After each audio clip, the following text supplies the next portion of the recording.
Menyangkal pikiran Anda sendiri. 2 Raja-Raja 5 ayat 15 sampai 19. Kemudian kembalilah ia dengan seluruh pasukannya kepada abdi Allah itu. Setelah sampai, tampillah ia ke depan Elisa dan berkata, "Sekarang aku tahu bahwa di seluruh bumi tidak ada Allah kecuali di Israel. Karena itu terimalah kiranya suatu pemberian dari hambamu ini." Tetapi Elisa menjawab, "Demi Tuhan yang hidup, yang di hadapannya aku menjadi pelayan, sesungguhnya aku tidak akan menerima apa-apa." Dan walaupun Naaman mendesaknya supaya menerima sesuatu, ia tetap menolak. Akhirnya berkatalah Naaman, "Jikalau demikian, biarlah diberikan kepada hambamu ini tanah sebanyak muatan sepasang bagal, sebab hambamu ini tidak lagi akan mempersembahkan korban bakaran atau korban sembelihan kepada Allah lain kecuali kepada Tuhan. Dan kiranya Tuhan mengampuni hambamu ini dalam perkara yang berikut. Apabila tuanku masuk ke kuil Rimon untuk sujud menyembah di sana, dan aku menjadi pengapitnya, sehingga aku harus ikut sujud menyembah dalam kuil Rimon itu, kiranya Tuhan mengampuni hambamu ini dalam hal itu." Jenderal Naaman harus membuang pikiran dagingnya sendiri. Hari ini, saya ingin menjelaskan kepada Anda apa yang harus kita semua ketahui untuk menjalani iman kita. Tertulis di sini dalam pembacaan kitab suci hari ini bahwa Jenderal Naaman disembuhkan dari penyakit kustanya oleh Elisa, seorang hamba Allah. Naaman adalah komandan tentara Raja Syria, dan meskipun dia adalah orang yang sangat dihormati, yang memberikan kontribusi besar bagi kerajaannya, dia juga seorang penderita kusta. Saat itu penyakit kustanya semakin parah, sehingga dia berjuang untuk menjalani kehidupan pernikahan yang normal atau mengurus urusan keluar kerajaan. Di rumahnya pada waktu itu ada seorang gadis muda dari Israel yang bekerja di rumah tangganya sebagai budak yang dibawa oleh tahanan. Dan gadis Ibrani ini memberitahu istri Naaman bahwa jika hanya tuannya yang bisa pergi dan melihat seorang nabi di Israel, dia pasti akan sembuh dari penyakit kustanya. Setelah mendengar kabar baik ini, dia pergi ke Israel sebagai upaya terakhir, dan seperti kebiasaannya, dia membawa surat pribadi Raja Syria kepada Raja Israel. Raja Israel kemudian mengirim Naaman ke hamba Allah Elisa. Dalam perjalanannya untuk menemui Elisa, Naaman melewati banyak kecemasan dan pengharapan. Dengan berpikir, jika orang ini benar-benar hamba Allah yang mampu, dia akan segera meletakkan tangannya di atas tubuh saya, berdoa untuk itu dan menyembuhkan saya. Dia juga akan memperlakukan saya dengan sangat hormat dan ramah. Namun, bertentangan dengan pemikirannya, Elisa hanya memberikan instruksi melalui utusannya dengan berkata kepada Naaman, "Pergi dan mandilah di sungai Yordan 7 kali." Panglima Naaman terkejut dengan pendekatan ini dan menjadi sangat tersinggung setelah mendengar ini oleh utusan ini. Marah dengan amarah dan kekecewaan, Naaman bergumam pada dirinya sendiri, "Elisa ini bahkan tidak repot-repot datang sendiri untuk menerima panglima tentara kekuatan besar. Dia mengabaikan saya dan posisi penting saya dan baru saja mengirimkan utusannya untuk memberitahu saya bahwa saya harus pergi ke sungai Yordan dan membasuh diri 7 kali di dalamnya."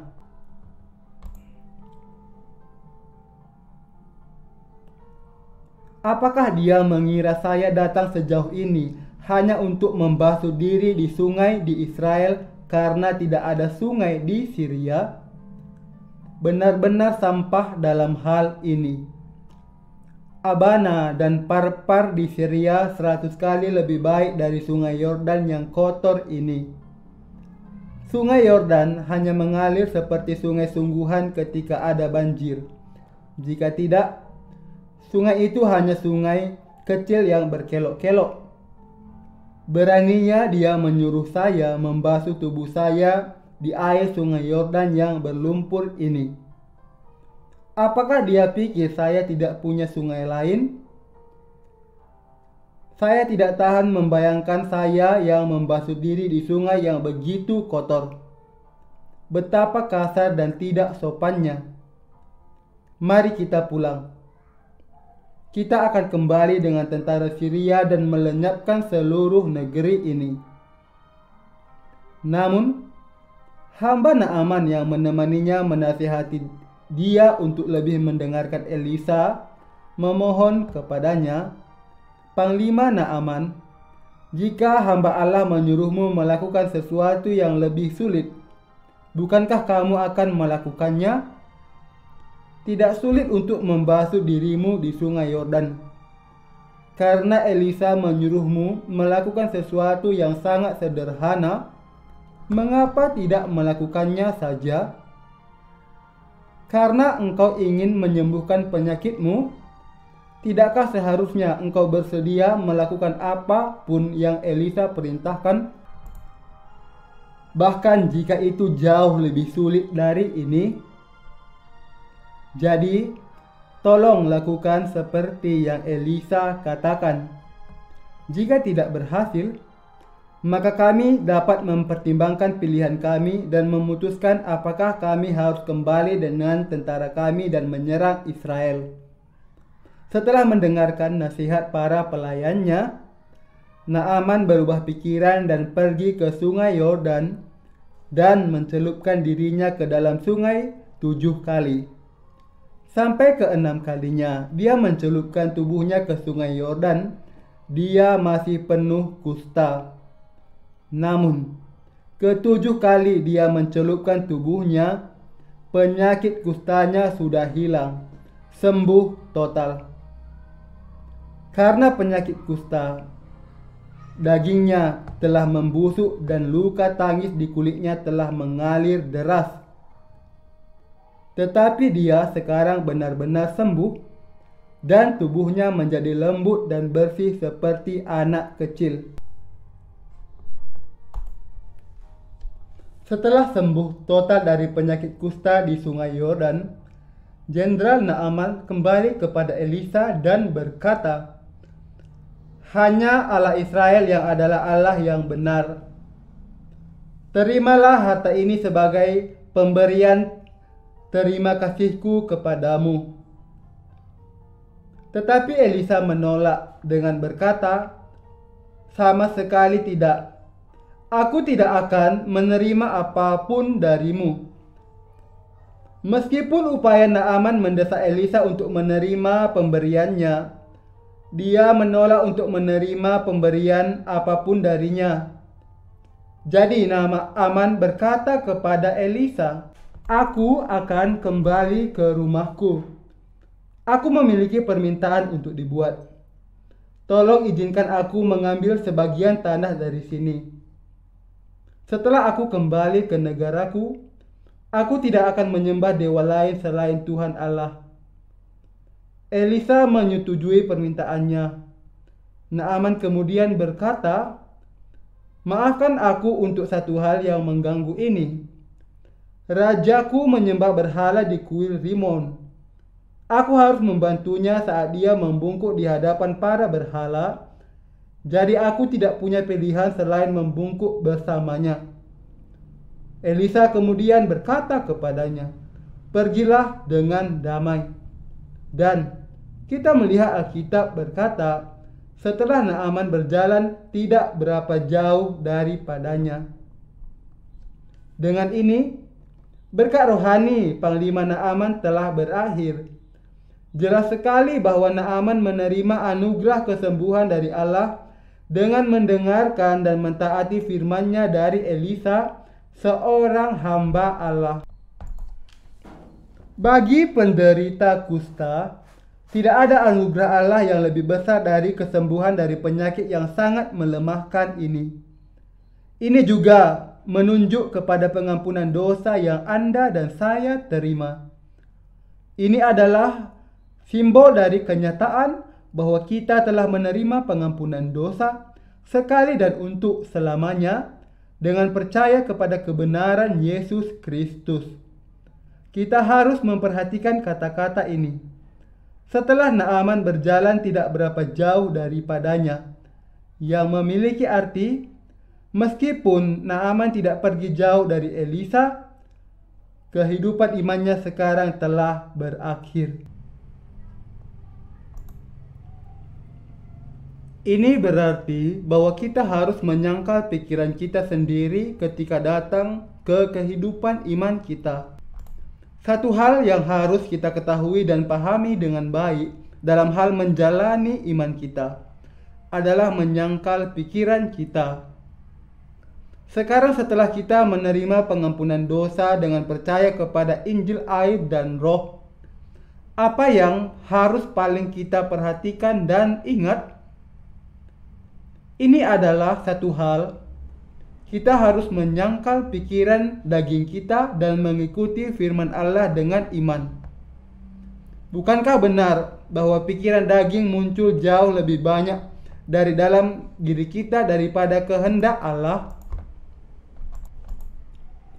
Pikiran nafsu daging berlimpah di dalam diri kita semua. Bukankah benar juga bahwa Anda memiliki hikmat dan rencana kedagingannya jauh lebih banyak daripada kehendak Allah? Pikiran duniawi kita terus bermunculan tanpa henti dan mencoba membuat kita bertentangan dengan kehendak Allah. Tetapi kita harus mengalahkan pikiran seperti itu dengan memutuskan di dalam diri kita untuk mengikuti hanya kebenaran Allah. Pikiran daging adalah musuh terbesar kita yang bisa membawa kehancuran bagi kita. Masalah yang kita hadapi setiap hari adalah tidak mudah untuk menyangkal pikiran kita sendiri. Ini karena sebelum kita menerima pengampunan dosa dengan percaya kepada Injil air dan Roh, kita tidak pernah mengalami atau menyangkal pikiran daging, tidak sekalipun. Tetapi begitu kita menerima pengampunan dosa, kita harus mulai menyangkal pikiran kedagingan kita dari waktu ke waktu. Hanya ketika kita mulai menyangkal pikiran daging kita, kita dapat mulai menjalani iman kita. Jika ada orang yang hidup menurut pikiran dagingnya sendiri, maka kehidupan iman seperti itu pasti akan berakhir seperti yang dialami Jenderal Naaman. Oleh karena itu, setiap kali kita tersesat, kita harus merenungkan dan memikirkan kebenaran Allah dan segera berbalik. Selama kebaktian kebangunan rohani kami yang terakhir, Nyonya Hong menghadiri pertemuan ini. Dia ada di sini bersama kita hari ini di kebaktian ibadah kita.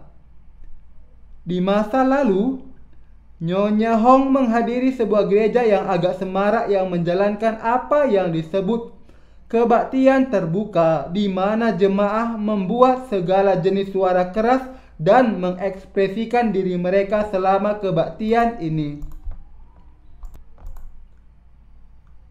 Dia mengatakan kepada saya bahwa dia sangat senang datang ke pertemuan gereja kami di mana hanya firman Allah yang diberitakan dengan tenang. Dia juga mengatakan kepada saya bahwa selama beberapa tahun terakhir dia telah melakukan apapun yang dia ingin lakukan dalam kehidupan imannya.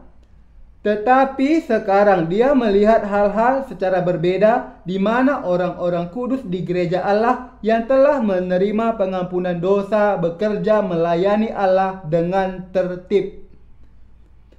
Yesus adalah Allah yang benar. Menjadi benar adalah tidak memiliki kepalsuan apapun. Kebenaran selalu menang atas kebohongan. Kebenaran dipisahkan dari apa yang tidak benar. Itulah mengapa Yesus berkata, "Akulah jalan, kebenaran, dan hidup." Kita harus percaya kepada firman Yesus yang berbicara dan mentaatinya sepenuhnya. Kita kemudian bisa dilepaskan dari rantai setan yang telah mengikat kita sebelumnya, sehingga tidak akan pernah lagi dirantai oleh iblis dalam hidup kita. Ini karena kita sekarang bisa mengikuti Allah dan menerima berkat-Nya dalam hidup kita. Maka menjadi mungkin bagi kita untuk tidak lagi hidup sebagai budak iblis lagi.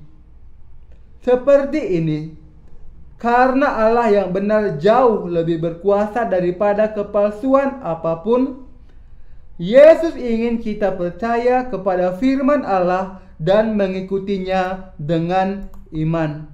Ketika sampai pada hal-hal yang tidak ada hubungannya dengan kebenaran yang sebenarnya, kita mungkin mengikutinya atau tidak. Tetapi ketika berbicara tentang firman Allah yang benar, kita harus percaya dan menjaganya persis seperti apa adanya. Firman Allah adalah kebenaran. Firman Allah adalah kehidupan yang benar dan kebenaran yang tidak berubah yang menuntun ke tempat yang tepat. Karena itu, kebenaran tidak pernah bisa dirusak. Jadi, sangat penting bagi Anda dan saya untuk menyadari hal yang sangat penting ini, bahwa setelah kita menerima pengampunan dosa, hal yang paling kita geluti adalah pikiran daging kita. Itu adalah pikiran kita sendiri, kelemahan kita sendiri, harga diri kita, ego kita yang menyebabkan kesulitan terbesar dalam kehidupan iman kita. Dengan kata lain, perjuangan kita yang paling sulit adalah dengan tidak ada orang lain selain kita, hati dan keyakinan kita sendiri. Alkitab berkata, iman adalah dasar dari segala sesuatu yang kita harapkan dan bukti dari segala sesuatu yang tidak kita lihat. Ibrani 11 ayat 1. Sungguh, yang kita yakini bukanlah pikiran kita sendiri, melainkan kepada firman Allah yang adalah kebenaran. Setiap keyakinan memiliki objek keyakinannya sendiri. Keyakinan adalah tentang mempercayai objek ini dan mematuhinya. Sekarang setelah kita menerima pengampunan dosa dengan percaya kepada firman Allah, yang harus paling kita waspadai tidak lain adalah pikiran kita sendiri. Alkitab mencatat, setelah Naaman berjalan tidak berapa jauh daripadanya. Namun, Alkitab tidak membuat catatan lebih lanjut tentang Panglima Naaman. Ini menyiratkan bahwa dia akhirnya kehilangan iman sejati yang dia miliki untuk sementara waktu, dan sebagai akibatnya, dia juga kehilangan nyawanya. Rekan seiman terkasih, ketika kita meninggalkan Allah dan Injil air dan roh, kita tidak pergi sejauh itu pada awalnya. Dengan kata lain, kita tidak langsung menolak Allah dan Injil air dan roh dan langsung meninggalkannya. Sebaliknya, saat pertama kali kita berangkat, kita melakukannya sedikit demi sedikit. Kita mengambil satu langkah menjauh dari Allah, berbalik dan melihat ke belakang, dan kemudian mengulangi prosesnya beberapa langkah lagi. Tanpa disadari, kita akhirnya begitu jauh dari Allah sehingga tiba-tiba kita tidak ada hubungannya lagi dengan Allah. Kata dosa diucapkan hamartia dalam bahasa Yunani yang berarti meleset dari target. Dengan kata lain, dosa seperti anak panah yang ditujukan pada target tertentu tetapi akhirnya meleset begitu saja. Lalu apa arti dosa manusia? Artinya kehilangan kehendak Allah. Allah telah menjadikan kita umatnya sendiri dengan menyelamatkan kita dari dosa-dosa kita dan membuat kita tidak berdosa. Allah ingin tinggal di antara kita selamanya di kerajaannya. Ini adalah kehendak Allah. Dengan kata lain, keinginan Allah adalah untuk mengubah kita menjadi anak-anaknya sendiri. Kita yang percaya kepada kebenaran Yesus Kristus. Dan Dia ingin mencurahkan semua berkat surga ke atas kita yang telah menjadi anak-anaknya. Oleh karena itu, yang harus dilakukan seseorang untuk menerima berkat-berkat ini adalah mentaati kehendak Allah dan percaya kepada pekerjaan benar yang Yesus selesaikan di bumi ini. Namun meskipun demikian, banyak orang berpikir bahwa mereka tidak harus percaya kepada kebenaran Allah. Ini jelas merupakan kesalahan besar. Terlalu banyak orang berpikir, yang penting bagi saya adalah menjalani kehidupan yang benar secara moral. Tidak peduli apa yang saya yakini. Saya bisa percaya kepada Buddhisme selama saya menjaga etika saya. Saya akan pergi ke surga. Mengapa saya harus percaya kepada kebenaran Yesus secara khusus seperti yang Anda katakan? Namun, rekan seiman terkasih, untuk menjalani hidup Anda dalam iman menurut pikiran manusia Anda sendiri adalah kehilangan kehendak Allah sepenuhnya. Itulah tepatnya yang dikatakan Alkitab tentang dosa. Pikiran manusialah yang membentuk dosa di hadapan Allah. Untuk tetap bersikeras kepada pikiran kita sendiri adalah melakukan dosa terbesar di hadapan Allah. Karena alasan inilah Tuhan berkata di dalam Alkitab, "Setiap orang yang mau mengikut Aku, ia harus menyangkal dirinya, memikul salibnya, dan mengikut Aku." Matius 16 ayat 24. Ketika berbicara tentang menjalani kehidupan iman kita setelah dibebaskan dari dosa-dosa kita, menyangkal pikiran kedagingan kita sendiri menjadi sangat diperlukan. Bahkan hari ini saya masih memiliki banyak pemikiran saya sendiri yang harus saya tolak. Jadi saya menyangkal diri saya berulang kali dan dari waktu ke waktu. Ada kalanya pikiran saya tidak sesuai dengan firman Allah. Jika saya masih melanjutkan menurut pikiran daging saya sekalipun kenyataan ini, maka saya akan berdiri melawan kehendak Allah. Jadi, setiap kali pikiran saya tidak sesuai dengan kehendak Allah, saya menyangkalnya dengan tegas. Saya tidak bergantung kepada gaya saya sendiri. Rekan seiman terkasih, saya percaya bahwa Anda semua telah menerima pengampunan dosa dengan percaya kepada Injil air dan Roh. Lalu, apa yang harus Anda dan saya perhatikan selama sisa hidup kita? Itu adalah keharusan untuk menyangkal diri kita sendiri di hadapan Allah. Kehidupan beriman adalah tentang menyangkal diri sendiri di hadapan firman Allah sampai hari Tuhan datang kembali. Di kemah pelatihan pemuridan minggu lalu, kami sangat diberkati oleh firman Allah. Tetapi bahkan setelah ini, pikiran kedagingan kami masih terus berdatangan. Bahkan pada saat ini, kita memiliki pikiran duniawi yang tidak terhitung jumlahnya yang bergolak di dalam hati kita. Anda dan saya telah menemukan anugerah Allah dan merasakannya. Tetapi jika kita ingin merasakan lebih banyak rahmat, maka kita harus tahu bagaimana menyangkal pikiran kita sendiri setiap menit, setiap hari. Beberapa dari Anda mungkin berpikir bahwa Anda cukup puas dengan rahmat yang telah Anda terima, tetapi agak sulit untuk mengikuti Tuhan dengan sikap berpuas diri seperti itu. Hanya ketika kita menyangkal diri di hadapan Allah, kasih karunia Allah memenuhi hati kita untuk memungkinkan kita mengikuti Dia. Hanya dengan begitu kita dapat menerima semua berkat yang Allah berikan kepada kita. Pelajaran pembacaan kitab suci hari ini. Bacaan kitab suci hari ini mengajarkan kita semua, termasuk para hamba Allah, bahwa kita semua dapat mengikuti Tuhan sampai hari Dia datang kembali, hanya jika kita menyangkal diri kita sendiri.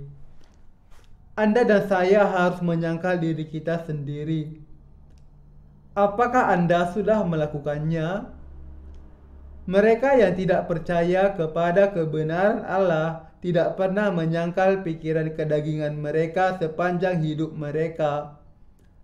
Ada pepatah lama di Korea yang berkata, anak yang terlalu dimanjakan akan mencabut jenggot kakeknya. Artinya, jika Anda terlalu memanjakan anak-anak Anda, pada akhirnya mereka akan menjadi sangat busuk dan narsis sehingga tidak akan menghormati otoritas siapapun. Jadi keluarga yang bereputasi baik mendidik anak-anak mereka dengan batasan yang ketat. Demikian pula, jika kita orang yang percaya kepada Injil air dan Roh melakukan segala sesuatu menurut pikiran daging kita, pada akhirnya kita akan menantang kehendak Allah. Meskipun kita masih anak-anak Allah, tetapi kecuali kita mengendalikan diri kita sendiri, kita tidak dapat hidup dengan cara yang layak menjadi anak-anak Allah. Abraham melahirkan Ismail dan Ishak. Namun, meskipun Ismail adalah anak Abraham, dia diusir dari keluarga karena dia dikandung karena ketidaktaatan. Jadi Allah mengenali Ishak yang diperanakkan menurut firman-Nya dan sebagai satu-satunya ahli waris sah Abraham. Kami memanggil mereka yang mampu membuang pikiran mereka dan mengikuti Tuhan dengan percaya kepada kebenaran Allah, orang-orang beriman. Karena itu, agar kita menjadi pekerja sejati Allah, pertama-tama kita harus menyangkal pikiran daging kita. Sekarang kita telah menerima pengampunan dosa. Jika kita ingin mengikuti kebenaran Allah dan menerima semua berkat-Nya di dalam hidup kita, kita harus menyangkal pikiran kita sendiri tanpa gagal. Hanya jika kita menyangkal pikiran kita, barulah kita bisa menjalani kehidupan iman yang benar. Hal pertama yang harus kita lakukan setelah kita menerima pengampunan dosa, yang juga merupakan hal tersulit untuk dilakukan, adalah menyangkal pikiran kita. Kita harus menyangkal pikiran daging kita tanpa gagal jika kita ingin mengikuti Tuhan dengan benar. Ini adalah perintah Tuhan.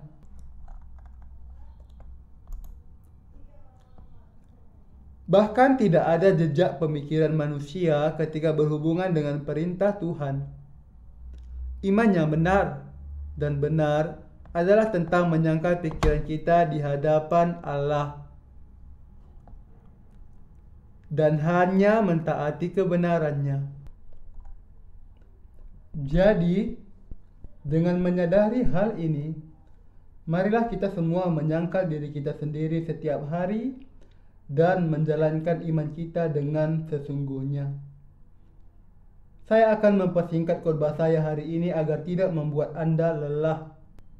Di tenda pemuritan minggu lalu, saya meminta Saudara Byung Ki An untuk melayani di kelas Injil, tetapi dia enggan untuk melakukan ini. Dia tampak lelah karena banyak pertempuran rohani yang harus dia lawan dengan para pendatang baru. Mungkin perlu waktu seminggu lagi sebelum dia bisa pulih. Saudara Jaemon Ha yang memberikan kesaksian keselamatannya beberapa waktu yang lalu menunjukkan bahwa dia tidak dapat lagi menghadiri gereja Allah. Itu semua karena dia tidak bisa menyangkal pikirannya sendiri.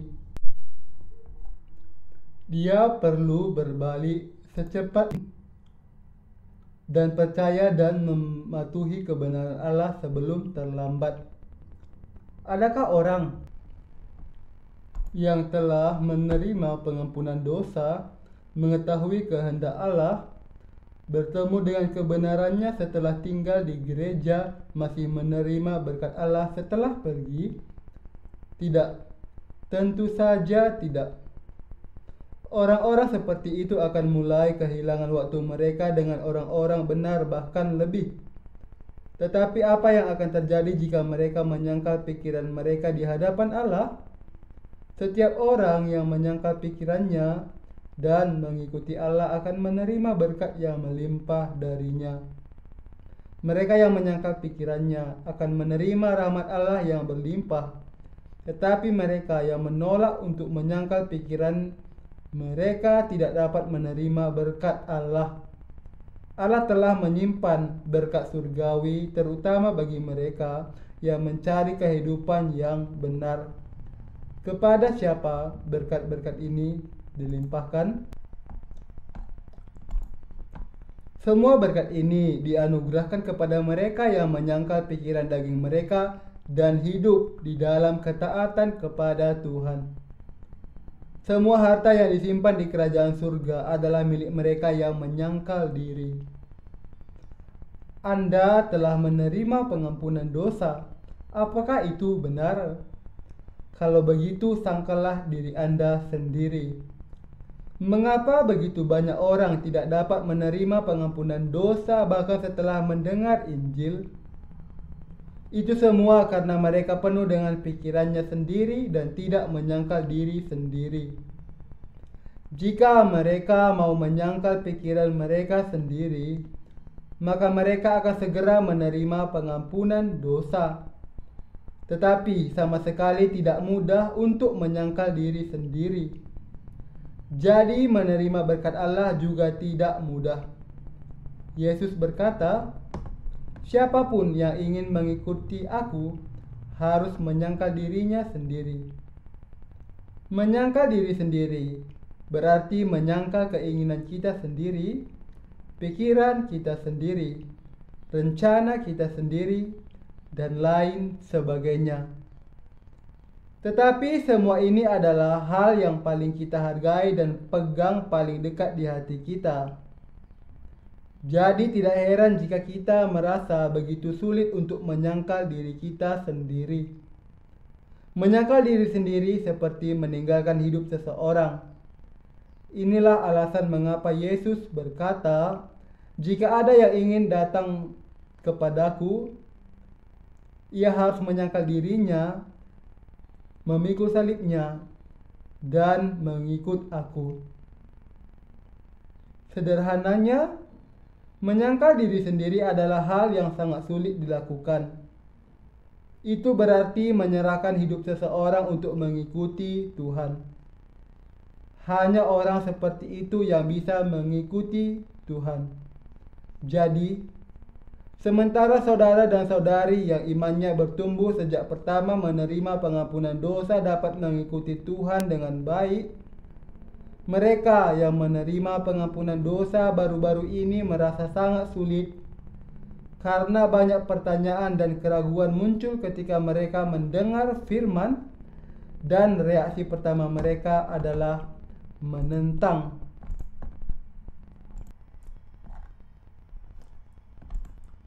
Itulah mengapa orang percaya baru harus segera dipelihara dan dipelihara terus-menerus setelah mereka menerima pengampunan dosa dan dilahirkan kembali. Mereka yang merupakan bayi rohani harus dirawat dengan susu rohani sesering mungkin. Tetapi apa yang akan terjadi pada mereka jika mereka tidak menghadiri kebaktian gereja selama lebih dari seminggu? Mereka pasti akan jatuh kembali ke dalam pikiran mereka sendiri, dan karena itu melupakan semua tentang firman yang telah mereka dengar. Mereka mungkin datang ke gereja seminggu sekali untuk mendengarkan firman, tetapi ketika mereka kembali ke rumah mereka untuk melupakan semuanya selama sisa minggu itu. Jadi, bagi orang-orang percaya baru, tahun pertama adalah tahun terpenting. Setelah menginjak usia 1 tahun, anak sudah bisa mulai berjalan. Saat itu mereka mampu melakukan berbagai hal yang tidak dapat mereka lakukan sebelumnya ketika mereka baru saja lahir. Mereka sekarang bisa mulai makan makanan padat. Mereka bisa mengambil barang-barang. Mereka bisa meminta lebih banyak makanan. Dan mereka bahkan bisa berbuat ulah. Jadi ketika Anda melihat diri Anda sendiri, Anda perlu bertanya pada diri sendiri, apakah Anda telah mencapai usia dewasa secara rohani? Anda harus tahu apakah Anda perlu diberi makan terus-menerus sesering mungkin. Dan apakah Anda perlu menyangkal diri sendiri atau tidak? Hasilnya sangat berbeda bagi mereka yang hidup dengan pengetahuan ini dan mereka yang hidup tanpa pengetahuan. Jadi saya mengingatkan Anda semua untuk menyadari hal ini. Begitu Anda menyangkal diri sendiri dan mengikuti Tuhan selama beberapa tahun, banyak hal indah akan mulai terjadi pada Anda dan iman Anda akan mulai tumbuh secara eksponensial. Meskipun pada awalnya sulit untuk mengikuti Tuhan, sekali Anda melakukannya selama beberapa tahun, itu akan menjadi jauh lebih mudah. Itu karena jika Anda membuat kebiasaan menyangkal diri sendiri, itu akan berubah menjadi kebiasaan Anda. Para pendahulu iman Anda terkadang meminta Anda untuk melakukan hal-hal yang berbeda. Ketika Anda membandingkan pemikiran Anda dengan pemikiran para pemimpin gereja, Anda akan menyadari bahwa pemikiran Anda jauh dari pemikiran mereka. Anda menjadi nomor 1 saat Anda sendiri, tetapi ketika para pemimpin gereja terlibat, Anda merasa seperti Anda yang terakhir. Ini juga berlaku untuk para pemimpin gereja. Mereka mungkin juga berpikir sendiri bahwa mereka nomor 1, tetapi ketika mereka membandingkan diri mereka dengan firman Tuhan, mereka menjadi yang terakhir. Jadi kita semua tidak punya pilihan selain menyangkal diri kita sendiri. Orang bijak menyangkal dirinya sendiri, bukan? Tetapi Anda mungkin berpikir sendiri di sini. Pendeta Jong menasihati saya untuk menyangkal diri saya sendiri, tetapi bagaimana saya bisa melakukannya ketika saya merasa saya benar? Jika Anda berpikir Anda sangat pintar dan baik, cobalah membaca firman Allah dan cobalah dengarkan apa yang saudara dan saudari Anda katakan kepada Anda. Kemudian periksalah pikiran Anda dan nasihat mereka dengan cermat untuk melihat siapa yang sebenarnya benar.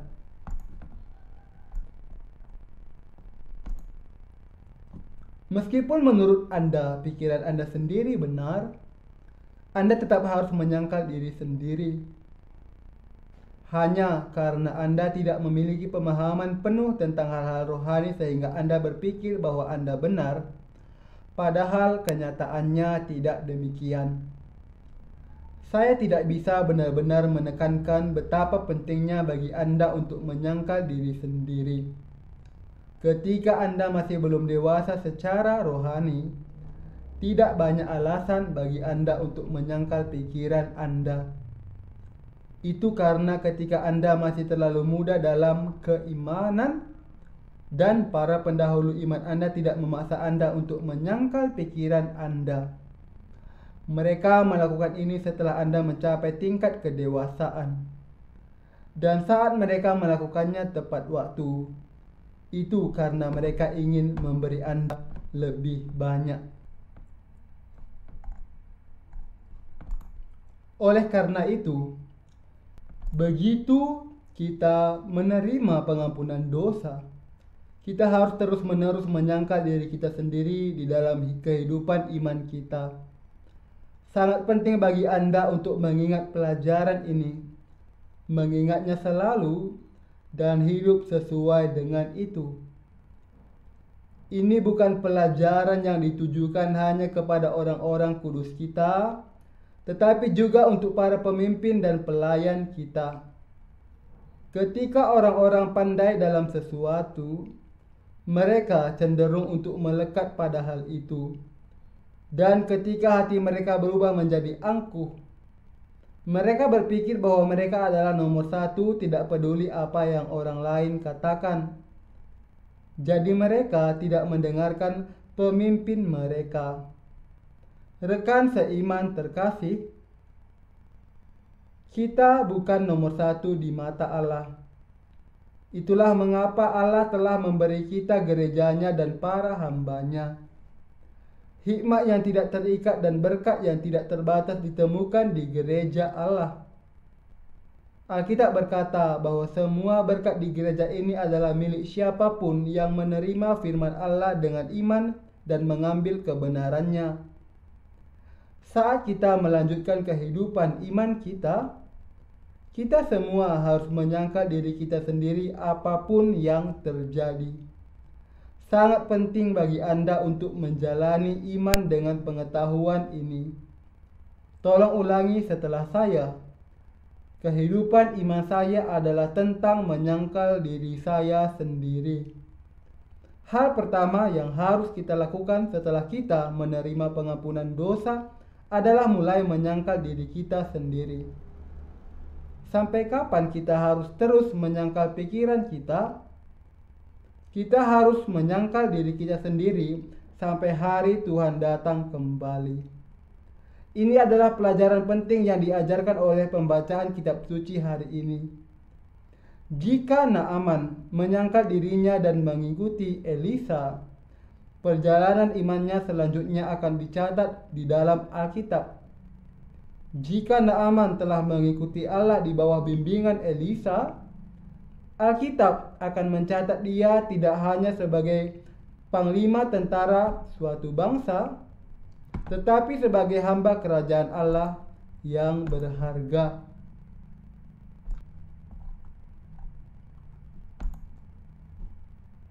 Tetapi sebaliknya, Panglima Naaman mengikuti pikirannya sendiri dan kembali ke dirinya yang dulu.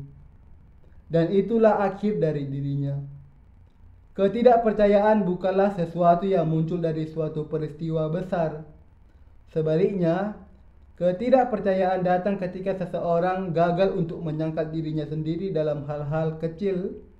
Inilah bagaimana orang akhirnya meninggalkan Allah sepenuhnya.